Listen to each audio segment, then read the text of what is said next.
Hello，大家好，又話再講下樓市啊。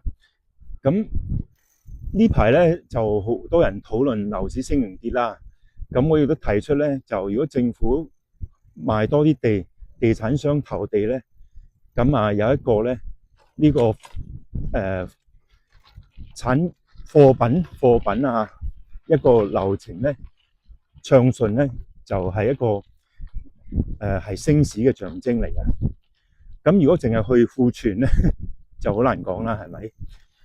咁跟住有人提出咧，師承模式，即係話咧，如果啲人中意炒樓咧，咁啊私人樓就我嚟炒就最好啦。咁但係公營房屋咧，就一定咧就唔可以供應要充足啦，要照顧呢個大多數香港市民嘅需要啦。咁呢個係啱嘅，係正確嘅。咁但係喺呢個咧師承模式嘅時候咧，我哋嘅居屋咧用市價7折嚟計算咧，就有啲問題啦。我就建議咧，就應該用市民嘅負擔能力嚟做一個計算。咁點樣計算咧？就譬如我哋以前咧有一個中等收入嘅水平，即係大概係每個月24,000啦嚇，每個月24,000。咁做一個計算咧，就負擔係幾多，個樓價幾多咧？設計一個模式出嚟，咁啊可以咧做出一個公營房屋居屋嘅定價，資助房屋嘅定價，令到市民咧負擔嘅樓宇嘅負擔咧唔好咁離譜，即係唔好攞呢個咩全世界樓宇指數負擔最大嘅呢個獎項啦，呢個冇意思嘅，係咪？咁所以呢個咧係一個建議啦。咁另外咧就一個呢個產業多元化咧都係一個因素嚟嘅。嗱，香港依家好多咧係產業咧係慢慢消失。